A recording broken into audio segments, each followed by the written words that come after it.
अस्सलाम वालेकुम दोस्तों, इस वक्त मैं मौजूद हूँ जिन्ना इंटरनेशनल एयरपोर्ट पे।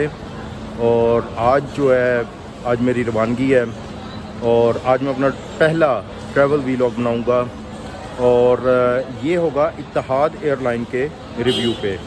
अभी कराची से मेरी पहली फ़्लाइट जो है वो जा रही है अबू धाबी और ये मेरे ख्याल से तो ये प्लेन बिल्कुल फुल होगा, क्योंकि आखिरी टाइम में मैं देख रहा था सिर्फ़ और सिर्फ 3 सीटें इसमें बाकी थी। और उसके बाद ये है कि अबू धाबी में बस इतना टाइम होगा कि एक जहाज़ से उतरें और लंदन वाले जहाज़ में हम बैठ जाएं। तो चलते हैं। और कोविड के दिनों में ट्रैवलिंग काफ़ी मुश्किल है, आपको बहुत ज़्यादा एहतियात करना पड़ता है। पिछले माह मैंने कोशिश की थी उज़्बेकिस्तान जाने की, लेकिन मैं वहाँ पे नहीं जा सका था क्योंकि एंड टाइम पे मेरा कोविड पॉजिटिव आ गया था। मैंने परसों अपना कोविड का टेस्ट कराया है, वो नेगेटिव आया है। उसके बाद कल मैंने फ़्लाइट बुक की है और अब बिलाखैर मैं लंदन की फ़्लाइट लेने जा रहा हूँ। तो इत्तेहाद एयरलाइन का हम रिव्यू करते हैं। इत्तेहाद एयरलाइन इकॉनमी क्लास, चलें देखते हैं कैसा है। एयरपोर्ट पे गार्ड्स ने सबसे पहले मेरा टिकट चेक किया, बड़े अच्छे तरीके से सलाम किया और मुझे अंदर आने दिया। अब बैग स्कैन हो रहे हैं। बैग सिक्योरिटी से गुजरने के बाद यहाँ पे चेक इन पे आ गए हैं और यहाँ पे 2 मेन फ़्लाइट्स जा रही हैं, कतर और इत्तेहाद, और लगता ये है कि दोनों फ़्लाइट्स बिल्कुल फुल होंगी। अच्छा जी, मज़ीद मैंने ये चीज़ चेक की है कि जो है ना आपके पास एक लोकल फ़ोन नंबर ज़रूर होना चाहिए। तो ये जो मैंने अभी मेरे हाथ में फ़ोन है, इसमें तो यूके की सिम वगैरह है, लेकिन मैंने साथ में एक पाकिस्तानी फ़ोन भी ज़रूर रखा है। उसका फ़ायदा ये है कि आप टेक्स्ट मैसेज वगैरह रिसीव कर सकते हैं। तो जिन्ना एयरपोर्ट पे वाईफ़ाई मौजूद है और बड़ा अच्छा वाईफ़ाई है। आई एम इम्प्रेस्ड, क्योंकि मैंने अभी इसको चेक किया है। तो जो है यानी कि वो टेक्स्ट मैसेज उस पर मैंने रिसीव किया है और वाईफ़ाई उसके बगैर कनेक्ट नहीं होगा। तो आपके पास एक लोकल नंबर होना बहुत ज़्यादा ज़रूरी है। लोकल नंबर होगा तो आप वाईफ़ाई को कनेक्ट कर सकेंगे। तो वाईफ़ाई मैंने कनेक्ट किया और मैंने स्पीड वगैरह चेक की है, तो बड़ी अच्छी स्पीड है। I am impressed.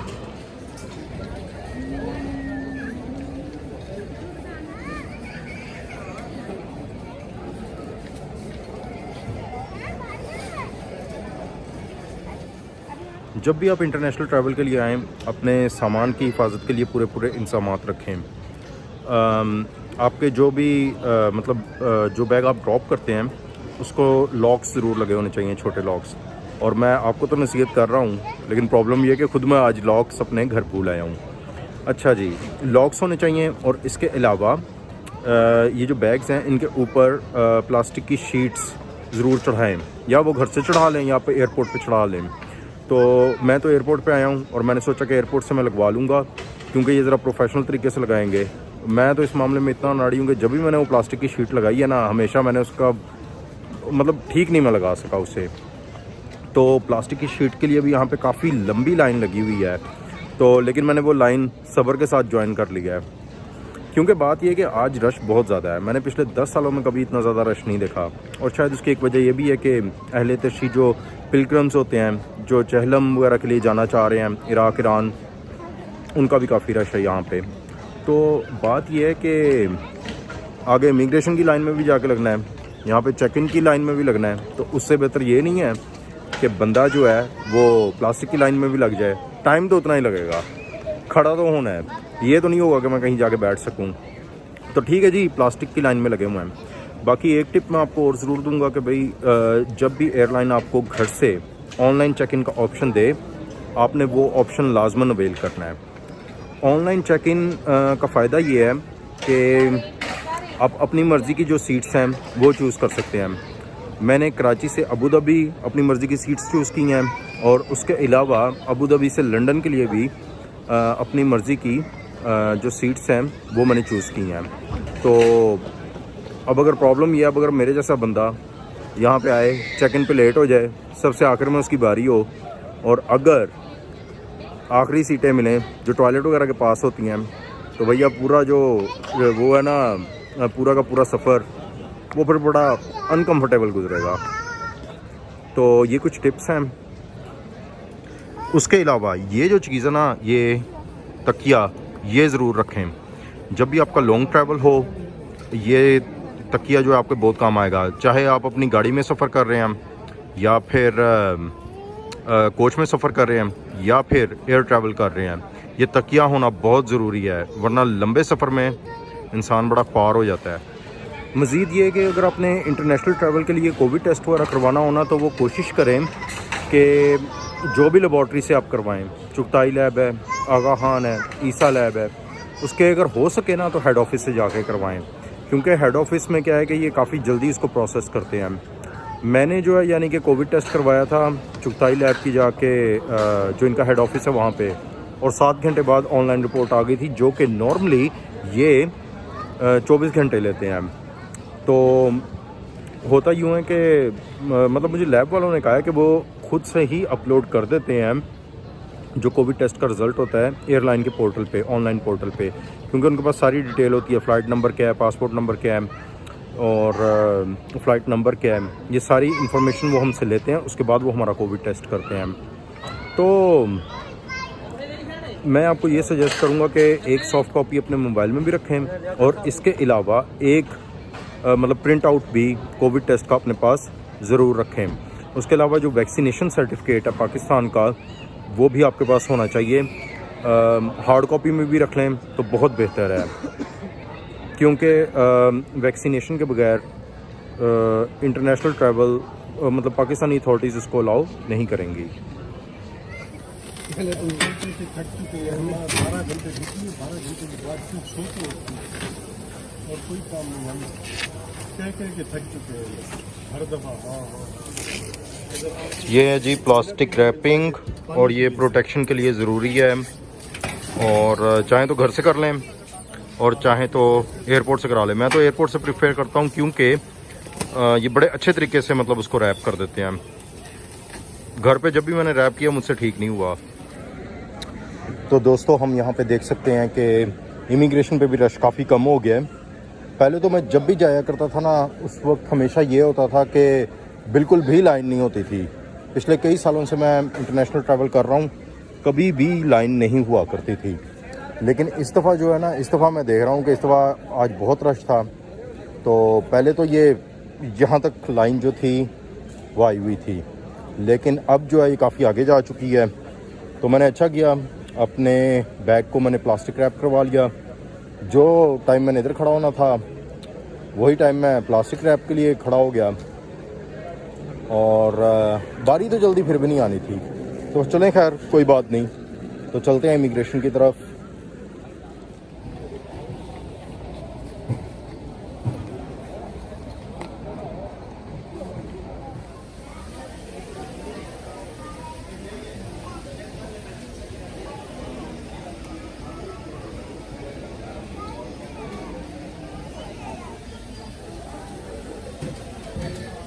जी जनाब, टाइम बहुत थोड़ा रह गया है, तो मेरे लिए बेहतर यही है कि मैं जल्दी से जाऊं, पानी की एक बोतल पकड़ूं और दौड़ के सिक्योरिटी क्रॉस करूं और उसके बाद प्लेन पे चला जाऊं, क्योंकि जहाज़ की रवानगी में आधे घंटे से भी कम टाइम रह गया है।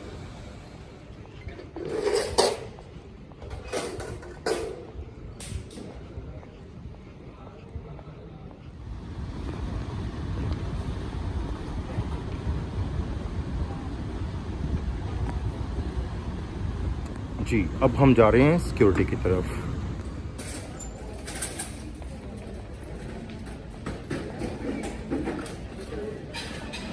मैं बोर्डिंग से गुज़र के अब डक्ट के थ्रू जहाज़ की तरफ जा रहा हूँ, और जैसा कि हमारा रिकॉर्ड है, हम हमेशा आखिरी टाइम में जाके पहुँचते हैं। आखिरी टाइम में जाके, आखिरी गेंद पे जाके हम मैच जीतते हैं हमेशा। चाहे एसीसी का एग्ज़ाम हो, चाहे फ़्लाइट पकड़नी हो, चाहे कुछ भी करना हो, सबसे आखिरी लम्हे तक हम जो है ना मैच खींच के लेके जाते हैं। आज भी यही हुआ है। मैं जब आया हूँ बोर्डिंग की तरफ तो मैं लास्ट बंदा था बिल्कुल।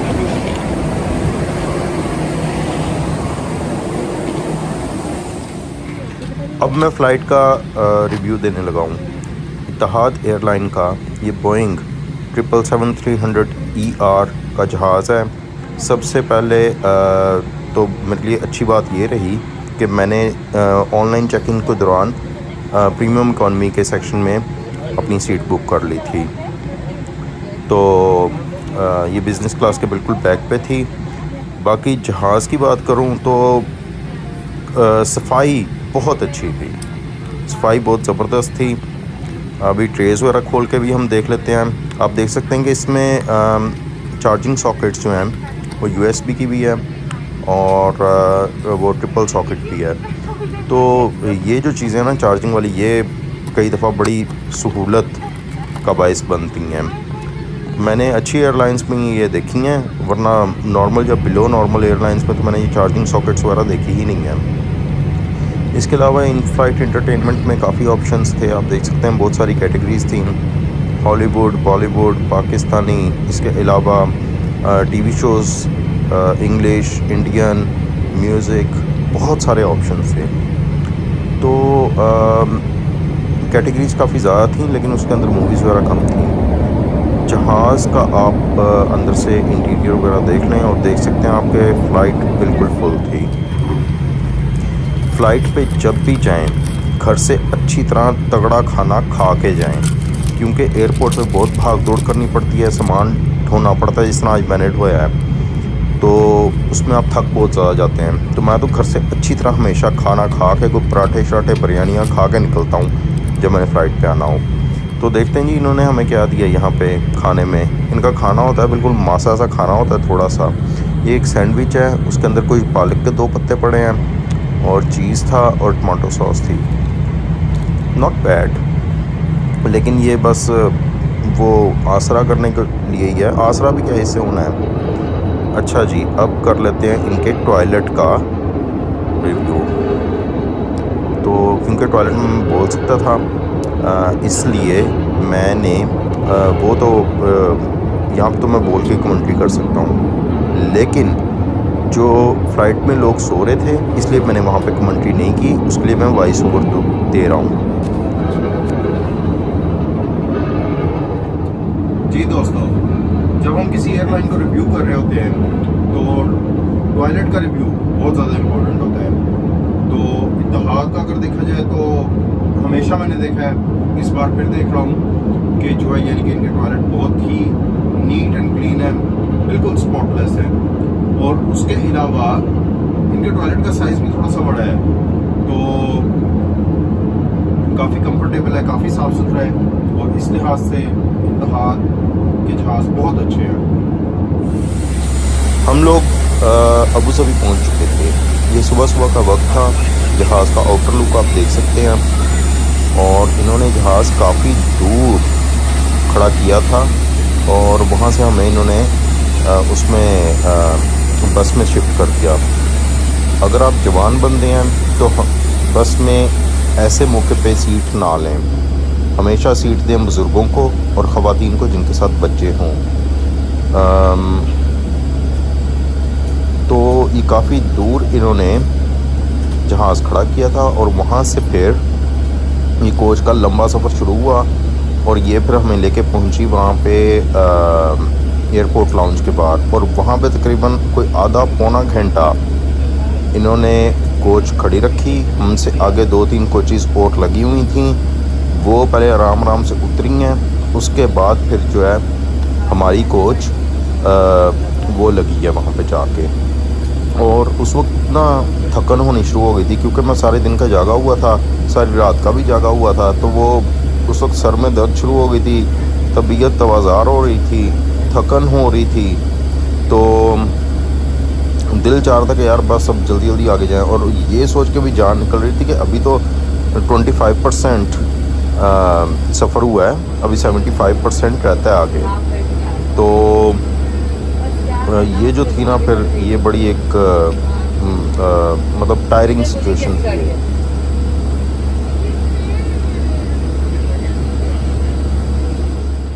जी दोस्तों, अभी हूँ मैं अबू धाबी एयरपोर्ट पे और यहाँ से हमने जहाज़ चेंज करना है और उसके बाद हम यहाँ पे आए हैं, सिक्योरिटी से गुज़रे हैं और अब हम लंदन वाले जहाज़ में बैठने लगे हैं। तो जो लंदन वाला जहाज़ है उसमें मैं देख रहा हूँ उसमें रश अच्छा खासा लग रहा है, लगता है कि पूरा का पूरा जहाज़ भरा हुआ है। तो ठीक है, अब देखते हैं देख के अंदर जाके जहाज़ कैसा लगता है। मैं यहाँ पे देख रहा हूँ कि लंदन के लिए तो काफ़ी लंबी जो है ना वो लाइन लगी हुई है, लेकिन मुझे इससे कोई फ़र्क नहीं पड़ता।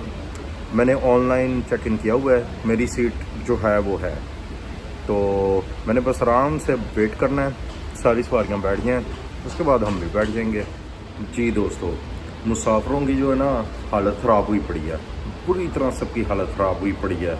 लंबे चौड़े सफ़र से आए हैं, सबको देख रहा हूँ मैं, सबकी नींद से मरण हुई पड़ी है बिल्कुल इस वक्त। नींद तो खैर मुझे भी आई हुई है, लेकिन हम आए हैं यहाँ से कराची से। वो पूरी लंदन की फ़्लाइट जो है वो चीनों मीनों से भरी हुई है। कोई चाइना से आया होगा, कोई कोरिया से आया होगा, उनकी तो सही वाली हालत ख़राब है। अभी पता नहीं मुझे कि सफ़र कैसे गुजरना है, क्योंकि अभी भी काफ़ी सफ़र बाकी है। असल सफ़र है ही अब, वो जो पहले आए थे वो तो बस हमें ट्रेलर ही था। अच्छा, जब अभी बोर्डिंग वगैरह हो रही है, मैं तो बिल्कुल एंड में जाऊंगा, सीधी सी बात है। तो इस वक्त आपको एक मज़े की बात बताता हूँ। जब मैं नया नया यूके गया था ना, 2010-11 की बात है, उस वक्त जब मैं आता जाता था, उस वक्त मैं होता था यूथिया। तो उस वक्त जब भी मैं कराची के एयरपोर्ट पे जाता था, वहाँ पे ना कायद-ए-आज़म की तस्वीर लगी होती थी और साथ यूसुफ रज़ा गिलानी की तस्वीर लगी होती थी। मैं कहता था कि यार कब वो टाइम आएगा कि यहाँ पे यूसुफ रज़ा गिलानी की बतौर वज़ीर-ए-आज़म पाकिस्तान तस्वीर जो है वो ख़त्म हो जाएगी और उसकी जगह जो है वो इमरान खान की बतौर वज़ीर-ए-आज़म पाकिस्तान तस्वीर लगी होगी। अच्छा जी, मेरे चक्कर लगते रहे, वो यूसुफ रज़ा गिलानी की तस्वीर बदल गई और यूसुफ रज़ा गिलानी की जगह जो है राजा परवेज़ अशरफ की तस्वीर आ गई बतौर वज़ीर-ए-आज़म पाकिस्तान। अच्छा जी, मेरी उम्मीदें अभी भी, मेरी यूथिया उम्मीदें अभी भी बाकी थी कि जी जो है ना एक दिन यहाँ पे वज़ीर-ए-आज़म पाकिस्तान इमरान खान की तस्वीर लगी होगी जिन्ना साहब के साथ कराची एयरपोर्ट पे। अच्छा जी, उसके बाद फिर मैं आता जाता रहा, वो इमरान खान की तस्वीर तो वहाँ पे लगी नहीं, वहाँ पे लग गई वज़ीर-ए-आज़म नवाज़ शरीफ की तस्वीर। नवाज़ शरीफ की तस्वीर और साथ जिन्ना साहब की तस्वीर थी। अच्छा जी, मेरे फिर चक्कर लगते रहे। अब आखिरकार मेरा चक्कर लगा फिर 2019 में, जब इमरान खान वाकई वज़ीर-ए-आज़म पाकिस्तान बन चुका था। मैंने उस वक्त जाके बड़े शौक़ से ऊपर गर्दन घुमा के देखा, उन्होंने वज़ीर-ए-आज़म की जो तस्वीर वाला खाना था वो ख़त्म कर दिया और सिर्फ वहाँ पे जिन्ना की तस्वीर लगाई हुई थी। मैं उसके बाद कई दफ़ा आया गया, आज भी मैं वहाँ ही से होके आया हूँ और मैंने वो जगह देखी। मैंने सोचा उसकी तस्वीर वीडियो बनाऊँ उस जगह की, लेकिन मेरे जहन से निकल गई वो बात। तो वहाँ पे मैं देख रहा हूँ, वहाँ पे उन्होंने सिर्फ और सिर्फ जिन्ना साहब की तस्वीर कर दिया, उन्होंने वज़ीर-ए-आज़म पाकिस्तान की तस्वीर का खाना ही ख़त्म कर दिया। अच्छा, मैं यहाँ पे देख रहा हूँ कि यहाँ पे काफ़ी लंबी लाइन लगी हुई है जिन लोगों ने लंदन जाना है। इतनी लंबी लाइन तो मैंने कभी भी नहीं देखी। और उसका एक प्रॉब्लम ये भी है कि ना इस वक्त जो है वो ये अंदर वेटिंग रूम में भी नहीं बैठने दे रहे। वो पहले वेटिंग रूम में जो सीटिंग होती है वहाँ पे नॉर्मली ये बैठने देते हैं, लेकिन यहाँ पे अभी ये नहीं बैठने दे रहे। और सारे डॉक्यूमेंट्स चेक करते हैं, पासपोर्ट चेक करते हैं, वीज़ा चेक करते हैं, कोरोना टेस्ट चेक करते हैं और पैसेंजर लोकेटर फॉर्म भी चेक करते हैं और उसके बाद जाने देते हैं। इस वजह से हर पैसेंजर पे इनको टाइम ज़्यादा लग रहा है और जब इनको टाइम ज़्यादा लग रहा है तो फिर यहाँ पे जो कतार है वो भी बहुत ज़्यादा लंबी हो गई है। जी दोस्तों, मैं एक साइड पे आके बिल्कुल एक साइड पे आके ये ना मतलब क्लिप बनाता हूँ अपनी वीडियो का। हरे पासपोर्ट की बेतुकीरी। अभी मैंने एक एग्ज़ाम्पल देखी है। एक पाकिस्तानी फैमिली है, उनको मैं अंदर देख रहा हूँ, उनको अलग करके उन्होंने बिठाया हुआ है। 20 मिनट से मैं उनको ऑब्ज़र्व कर रहा हूँ कि उनके हरे पासपोर्ट हैं और उसके ऊपर यूके का वीज़ा वगैरह लगा हुआ है, लेकिन एयरलाइन वालों ने उनको साइड पर बिठाया हुआ है। उनकी जो ऑफिशियल है वो फ़ोन के ऊपर लगी हुई है, वो पूरी वेरिफिकेशन कर रही है कि भाई इनके वीज़े असली हैं या नहीं हैं। और वेरिफिकेशन शायद अभी तक नहीं हुई क्योंकि मेरे सामने ये सब कुछ हो रहा है और मैंने ये देखा है कि भाई वो जो है उनको एक साइड पे बिठाया हुआ है और उनके साथ वो लंबी चौड़ी तफ्तीश करने के लिए लगे हुए हैं। तफ्तीश क्या करनी है, अगलों ने पासपोर्ट लिया है, अगलों ने यूके कॉल घुमाई है और वो कंफर्म कर रहे हैं कि भाई इनके वीज़े असली हैं या नहीं हैं। प्रॉब्लम ये होता है कि अगर 2 नंबर वीज़ा या 2 नंबर डॉक्यूमेंट के ऊपर कोई यहाँ से फ्लाई करके यूके पहुँच गया और वहाँ जाकर वो स्लिप हो गया या असैलम कर दिया, जो भी उसने किया, तो वो बाद में ना इत्तेहाद एयरवेज़ इनके ऊपर वो बाद में बात आती कि भाई आप लोगों ने अच्छी तरह डॉक्यूमेंट चेक करके नहीं भेजा।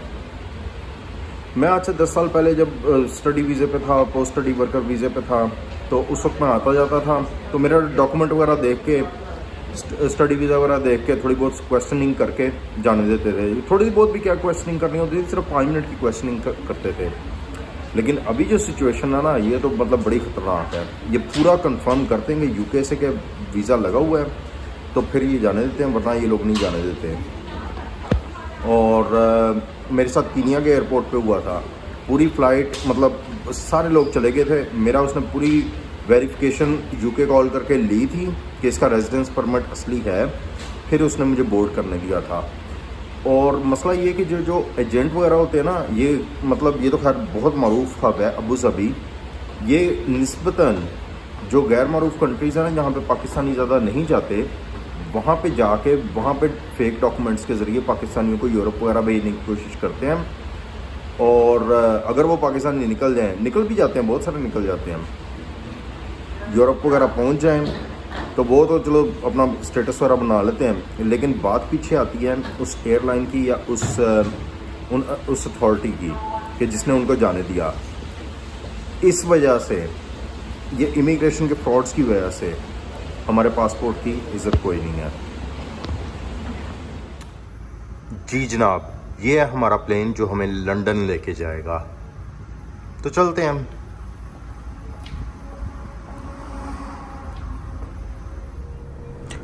Abu Dhabi to London flight हम बैठ गए। बोइंग 787 जहाज़ था ये। पहले खाने का रिव्यू करते हैं हम। अच्छा जी, ये खाना है हमारे सामने और इसमें ऑमलेट है, लैम्प सॉसेज है, पालक है, थोड़े से आलू हैं और क्या है। और ये मीठा वगैरह तो मैंने खाना नहीं है, सीधी सी बात है। और ये साथ में ये बार पड़ी हुई है, ये ओट्स एंड हनी बार है और बहुत ही मज़े की ये होती है। अच्छा जी, अब आप देख सकते हैं खाना तो निस्बतन बेहतर है, लेकिन उसके बावजूद इसकी जो क्वांटिटी है हम लोगों के एतबार से या शायद किसी के भी एतबार से वो काफ़ी कम है।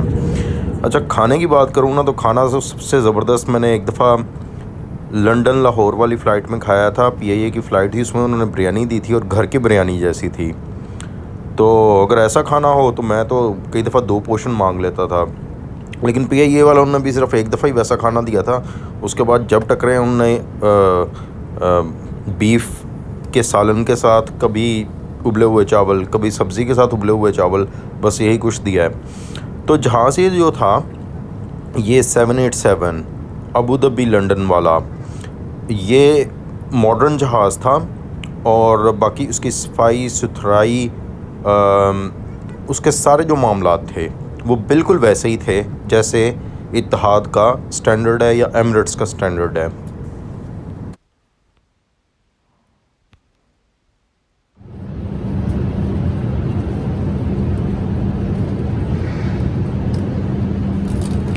जहाज़ का आप इंटीरियर देख सकते हैं, अच्छा प्यारा इंटीरियर है।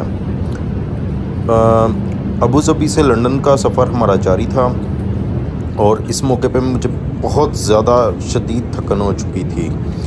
तो मैंने तो बस खाना खाया है और गर्दन में तकिया लगाया है और उसके बाद मैं बिल्कुल बेहोश होकर सो गया था।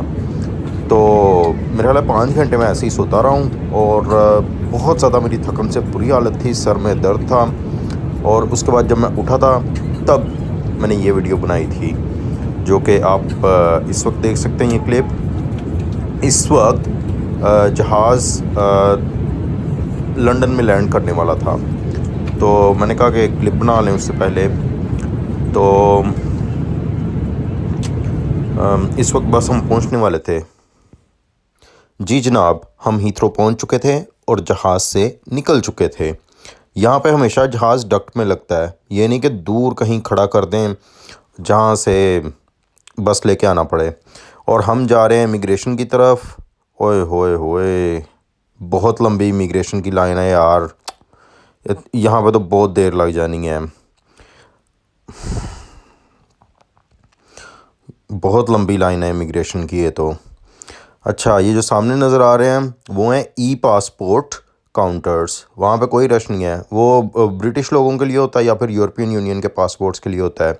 मेरी ब्रिटिश नेशनलिटी अप्रूव्ड है, लेकिन अभी तक मैंने ब्रिटिश पासपोर्ट उठाया नहीं है, और इसलिए जो है मेरे पास अभी पाकिस्तानी पासपोर्ट है, इसलिए मुझे इस वाले बॉर्डर कंट्रोल से गुजर के जाना पड़ेगा।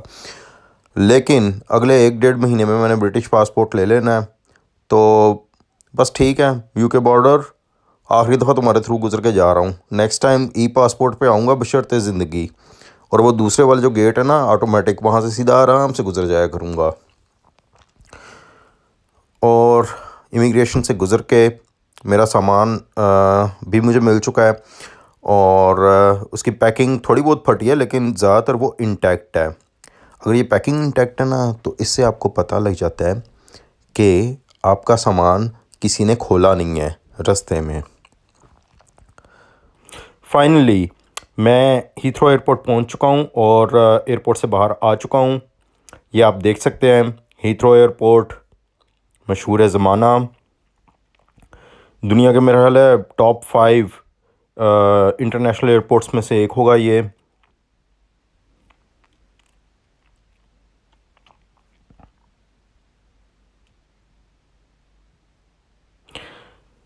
हमारा सफ़र मुकम्मल हुआ, और मुझे बहुत खुशी है कि मैं लंदन वापस पहुंच गया हूं। दोस्तों, आपका बहुत बहुत शुक्रिया, आपने ये वीडियो देखी। आप इसको लाइक करें और कमेंट्स सेक्शन में अपनी राय भी दें। मैं मज़ीद ऐसी इंटरेस्टिंग वीडियोस मुस्तकबिल में आपके लिए लाता रहूँगा। बहुत शुक्रिया।